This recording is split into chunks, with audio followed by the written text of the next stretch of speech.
चलिए हम बनाते हैं उड़द दाल की मसाला बड़ी, जिन्हें हम मार्केट से लेते हैं तब तो हमको वो बहुत महंगी पड़ती हैं। लेकिन अगर हम इनको घर पर बना लेंगे तो पहली बात तो ये है कि इनको हम 1 साल क्या 2 साल 3 साल भी स्टोर करके रखेंगे ना तो भी ये ख़राब नहीं होंगी, और साथ में ये हमें सस्ती भी पड़ेंगी। तो अपने हाथ की बनाई हुई चीज़ का स्वाद ही अलग होता है। तो चलिए, आपको अगर ये उड़द दाल की मसाला बड़ी की रेसिपी देखनी है तो वीडियो को लाइक शेयर ज़रूर करिएगा। हेलो फ्रेंड्स, मैं शालिनी, स्वागत है आपका शालिनी की रसोई में। रेसिपी पसंद आई हो तो चैनल को सब्सक्राइब करना ना भूलिएगा। तो चलिए आज की रेसिपी को हम देख लेते हैं। तो आज की रेसिपी को बनाने के लिए हमने यहाँ पर सबसे पहले ली है उड़द दाल। तो ये हमने वजन में 250 ग्राम दाल ली है, और ये हमने धुली हुई दाल ली है। यहाँ पर हमने छिलके वाली दाल नहीं ली है, आप चाहें तो छिलके वाली भी दाल ले सकते हैं, लेकिन जब दाल भीग जाएगी तो आपको उसके छिलके निकालने पड़ेंगे। अब हमें इसको अच्छी तरह धुलना है 2-3 बार। तो पानी को डालकर इस तरह से हम मसल कर इसको 2-3 बार पानी में धो लेंगे अच्छी तरह से, जब तक इसमें साफ पानी दिखने ना लगे। तो यहाँ पर पहले हम इसको धुल लेते हैं, फिर हम आपको दाल को दिखाते हैं। तो यहाँ पर हमने दाल को धुल लिया है। अब हमें ये ओवरनाइट के लिए सोक करके रखनी है। तो इसमें हम डालेंगे पानी। पानी की मात्रा यहाँ पर हमें ज़्यादा ही रखनी है, इसको हम ऊपर तक भर देंगे, क्योंकि जब ये दाल फूलेगी, अभी आपको ये दाल कम दिख रही है, जब ये फूलेगी ओवरनाइट सोक होने के बाद तो ये थोड़ी सी ज़्यादा हो जाएगी। तो इसलिए पानी कम नहीं होना चाहिए, ज़्यादा होगा तो चलेगा, कोई बात नहीं। तो यहाँ पर अब हम इसको ढककर ओवरनाइट सोक करने रख देते हैं, फिर हम मॉर्निंग में दाल को चेक करेंगे। तो लीजिए, यहाँ पर दाल अच्छे से भीग गई है। अब हम इसको आपको चेक करा देते हैं। तो जब हम ये दाल लेकर इस तरह से नाखून से हल्के से दबाएंगे ना, तो ये बहुत आसानी से, ये देखिए, टूट रही है। तो दाल अच्छे से भीग गई है। अब हम वापस से इसको एक बार अच्छे पानी में धुल लेते हैं। इस पानी को हम हटा देंगे। तो पहले हम दाल को धुल लेते हैं। तो यहाँ पर हमने दाल को धो लिया है। अब हमें इसका एक पेस्ट बनाना है। तो यहाँ पर हम एक मिक्सर जार ले लेंगे और दाल को हम इस जार में ट्रांसफ़र कर लेंगे। तो दाल को हम इसमें डालते हैं। इसमें अभी हमें पानी नहीं डालना है। ध्यान रखिएगा, सबसे ज़रूरी बात कि दाल को पीसते समय हमें ज़्यादा पानी का यूज़ नहीं करना है, दाल नहीं तो गीली हो जाएगी। तो यहाँ पर अब हम चेक कर लेते हैं। तो दाल अभी पूरी तरह नहीं पिसी है। बीच बीच में ज़रूरत के हिसाब से हम इस तरह से चम्मच से इसको चलाते जाएंगे, नीचे से थोड़ा सा ऊपर और ऊपर से नीचे, सारी दाल को मिक्स कर देंगे और इसको हम पल्स मोड पर ही पीसेंगे। और ज़रूरत के हिसाब से यहाँ पर हम थोड़ा सा पानी ले लेंगे। हमने यहाँ पर 2 चम्मच पानी लेकर इसको वापस से हमने पीस लिया है। तो जब हमने इसको दोबारा से ग्राइंड किया है तो यहाँ पर दाल अच्छी तरह पीस गई है, इसका पेस्ट बहुत अच्छे से बन गया है जैसा कि हमको चाहिए। तो एक बार हम दाल को चेक कर लेते हैं। तो यहाँ पर थोड़ा सा हम ये दाल का पेस्ट लेकर और इस तरह से उंगली और अंगूठे से इस तरह से दबाकर देखेंगे तो आप देखिए कितना स्मूथ पेस्ट बना है। यहाँ पर बिल्कुल भी साबित दाल नहीं है, बस इसी तरह की हमें दाल चाहिए। अब हम इसको एक किसी बड़े बर्तन में ट्रांसफ़र कर लेंगे। तो आप जब दाल पीसें तो ये बात आप ज़रूर ध्यान रखिएगा कि बहुत ज़्यादा पानी हमें नहीं लेना है दाल को पीसते समय। अगर पानी की मात्रा ज़्यादा होगी तो फिर दाल आपकी गीली हो जाएगी। दाल गीली होने की वजह से पहले तो वो सूखने में समय ज़्यादा लेगी, और साथ में उसकी जो हम बड़ियाँ बनाएंगे उनका अच्छा सा शेप नहीं आएगा। तो यहाँ पर हम आपको दाल, पहले ये जो हमने पेस्ट बनाया चेक कराते हैं। कटोरी में पानी लेकर हमने थोड़ा सा ये दाल का पेस्ट डाला, तो जो पानी में हमने जैसे ही डाला वो तली में जाकर बैठ गया है। तो दाल अभी अच्छे से फिटी नहीं है, इस वजह से वो बैठ गया है। तो यहाँ पर अब हमें दाल को अच्छी तरह फेंटना है, और हमें हाथों में कोई तेल घी कुछ भी नहीं लगाना है, सिर्फ पानी हाथों में लगाकर और इस तरह से हम एक ही डायरेक्शन में इसको फेंटेंगे। हमें दोनों साइड राउंड राउंड करके नहीं फेंटना है, बस हम एक साइड ही इसको फेंटेंगे और इसको बीच बीच में हम दाल को चारों तरफ से इकट्ठा करते जाएंगे और इस तरह से फेंटते जाएंगे। अभी स्टार्टिंग में जब हम दाल को फेंटेंगे तो थोड़ी सी ये हार्ड फिटेगी, बहुत टाइट फिट पाएगी, और जैसे जैसे ये सॉफ्ट होती जाएगी, फ्लफ़ी होती जाएगी, तो हमको समय नहीं लगेगा। तो ये हमें कम से कम 10 से 12 मिनट तक फेंटनी है और जैसे जैसे हम फेंटेंगे तो बहुत स्मूथ ये पेस्ट होता जाएगा और साथ में इसका कलर और ज़्यादा वाइट होता जाएगा। तो यहाँ पर इसी तरह से हम दाल को फेंट लेते हैं, फिर हम आपको दिखाएंगे।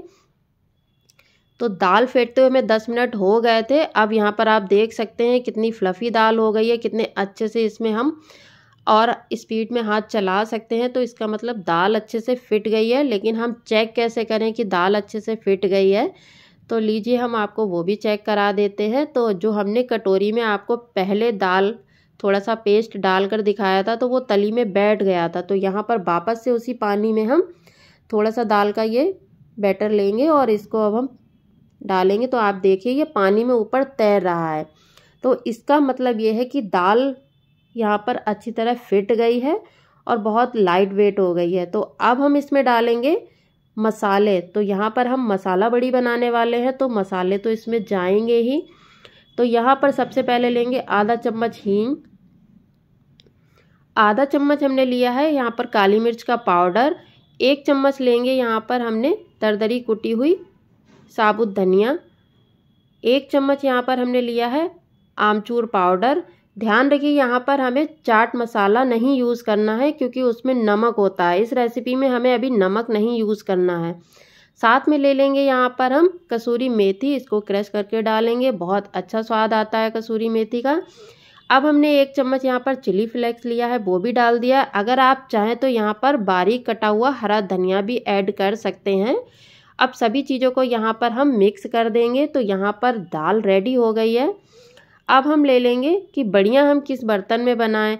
आप चाहें तो किसी पॉलीथीन पे बना सकते हैं, नहीं तो आप इस तरह की कोई बड़ी परात ले लीजिए, कोई थाली ट्रे कुछ भी ले लीजिए। आप चाहें तो आपको लग रहा है कि वो आप बर्तन से छुड़ाएंगे कैसे, तो इस तरह की कोई भी एक पॉलीथीन ले लीजिए और उसको इस पर बिछाकर इस पर आप बड़ियाँ बना लीजिए।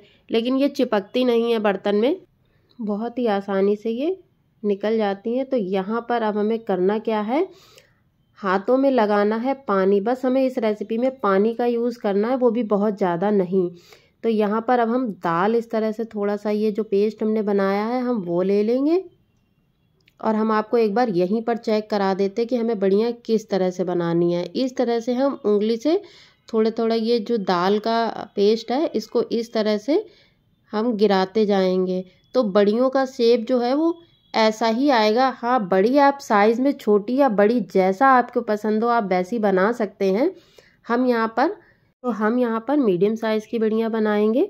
आप चाहें तो अपने हिसाब से साइज़ जैसा चाहें वैसा कर सकते। तो हमने जो आपको परात दिखाई थी हम इसमें ही बनाएंगे। और ये आप रख कर चाहे कहीं पर भी टेबल चेयर पर बैठ कर आराम से, या आप टीवी देखते देखते इस तरह से कहीं पर भी बैठ के बहुत आसानी से इस काम को कर सकते हैं। और आप देख सकते हैं कि हम इस तरह से बड़ियाँ बना लेंगे। तो हम आपको पास से भी दिखा सकते हैं, ये देखिए इस तरह से हम बनाएंगे। तो यहाँ पर हम साइज़ बहुत ज़्यादा बड़ा नहीं रखेंगे क्योंकि हम जितना बड़ा साइज़ रखेंगे उतना ये सूखने में समय ज़्यादा लेंगी। तो यहाँ पर हम थोड़ा मीडियम साइज़ की ही बड़ियाँ बनाएंगे। इस तरह से हम थोड़ी थोड़ी दाल को उंगलियों से इस तरह से गिराते जाएंगे। अभी आप जब स्टार्टिंग में बनाएंगे तो आपको थोड़ा सा समय लगेगा, लेकिन आप जब बनाने लगेंगे ना तो आप बहुत आसानी से बहुत जल्दी से बना लेंगे। तो यहाँ पर इस तरह से हम तो छोटी छोटी बड़ियाँ बना लेते हैं। जब हम ये पूरी बना लेंगे तब हम आपको ये दिखाएंगे। तो हम पहले पूरी ये परात जो है इसको हम भर लेंगे। ज़रूरत के हिसाब से अगर इसमें सारी बड़ियाँ नहीं आएंगी तो हम कोई दूसरा बर्तन ले लेंगे। तो यहाँ पर हमने पूरी परात को भर लिया था और ये देखिए हमने सारी बड़ियाँ बना ली हैं। तो थोड़ी सी दाल बच गई थी, इसमें नहीं आई है, तो हमने यहाँ पर एक थाली में और अलग से तोड़ी है। तो यहाँ पर आप चाहें तो कोई भी स्टील की ट्रे प्लेट कुछ भी ले सकते हैं। आप चाहें तो जैसे कोई आपके पास बड़ी पॉलीथीन है तो आप उसको धूप में बिछाकर वहाँ पर तोड़ लीजिए। तो यहाँ पर हमने बड़ियों को रख दिया है धूप में सूखने के लिए। तो जब ये हल्की सूख जाएंगी, इसको हमें प्रॉपर तरीके से नहीं सुखाना है। तो यहाँ पर ये बड़ियाँ हमारी हमने 6 घंटे की धूप में सुखाने के बाद ली हैं और ये अब हम आपको बताएंगे कि कब हमें यहाँ पर थाली से छुड़ानी है। तो यहाँ पर ये हल्की सी जब गीली ही होंगी तभी हमें छुटानी है। ऊपर से तो सूख गई है पर ये नीचे से सॉफ्ट है, और ये देखिए हमने हाथों से ही उठाई, आसानी से ये निकल आएंगी। आप देख सकते हैं इनको छुड़ाने में बिल्कुल भी कोई दिक्कत नहीं आती है। तो हमें किसी थाली में घी तेल कुछ भी लगाने की झंझट नहीं है। तो ये देखिए आपको ये बड़ी में होल दिख रहा है, तो इसका मतलब हमारी दाल अच्छे से फिटी थी।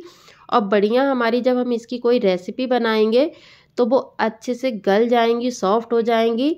तो यहाँ पर आप चाहें तो इस तरह से कोई चाकू ले ले और उसकी नोक से इस तरह से बड़ी को छुड़ा ले।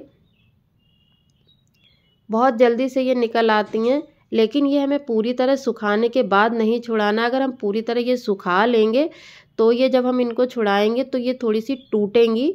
तो इसलिए जब ये हल्की सी सूख जाएंगी, जब ऊपर से सूख जाएंगी तभी हम इनको छुड़ाएंगे। तो यहाँ पर देखिए इस तरह से हमने बड़ियों को छुड़ा लिया है। आप चाहे तो एक बार में 4-4 5-5 बड़ी भी इस तरह से चाकू से छुड़ाएंगे ना तो भी ये नहीं टूटेंगी। आप देख सकते हैं कितनी आसानी से इनको हम निकाल ले रहे हैं।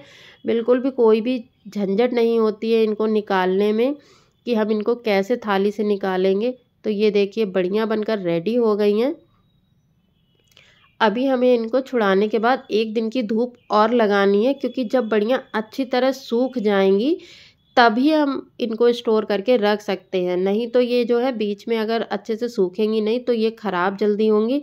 तो सारी बढ़िया हमने यहाँ पर छुड़ा ली थी और इसको हम वापस से परात में ही इकट्ठा करके और इस तरह से फैला लिया था।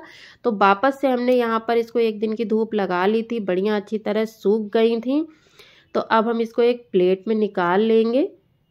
तो बढ़िया बड़ी यहाँ पर सूखकर अच्छी तरह तैयार है। पूरे साल 2 साल क्या 3 साल भी आप इसको स्टोर करके रखेंगे तो ये ख़राब नहीं होंगी। ये दोनों तरफ से अच्छी तरह से ये सूख गई हैं और आप देख सकते हैं इनका कलर भी बिल्कुल वाइट आया है, क्योंकि हमने यहाँ पर दाल को अच्छी तरह फेंटा भी था और साथ में इसको हमने धूप में ही सुखाया है। अगर आप इसको पंखे में सुखाएंगे ना तो थोड़ा सा इनका कलर चेंज हो जाएगा, जैसे कि पीला होगा या फिर हल्का सा काला हो जाएगा। तो यहाँ पर आप कोशिश करिए कि बढ़िया जो है वो धूप में ही सुखाइए। तो अब हम स्टोर करने के लिए कोई ऐसा एक डिब्बा या जार कुछ भी ले लेंगे और उसमें भरकर इसको स्टोर करके रख लेंगे। ये बिल्कुल भी ख़राब नहीं होती है। और हमने यहाँ पर जितनी बढ़िया बनाई हैं आप इसकी कम से कम 5 से 6 बार सब्जी बनाएंगे ना तो आराम से बन जाएगी, क्योंकि इसे आप आलू के साथ, हरी मटर के साथ या फिर आप तहड़ी में भी इसको डालकर बना सकते हैं। और भी इसकी रेसिपी बनती है, आप चाहेंगे तो हम आपको इसकी एक रेसिपी भी बनाकर दिखाएंगे। तो आपको ये मसाला बड़ी की रेसिपी कैसी लगी हमें कमेंट्स करके ज़रूर बताइएगा। चैनल को सब्सक्राइब करना ना भूलिएगा। Thank you.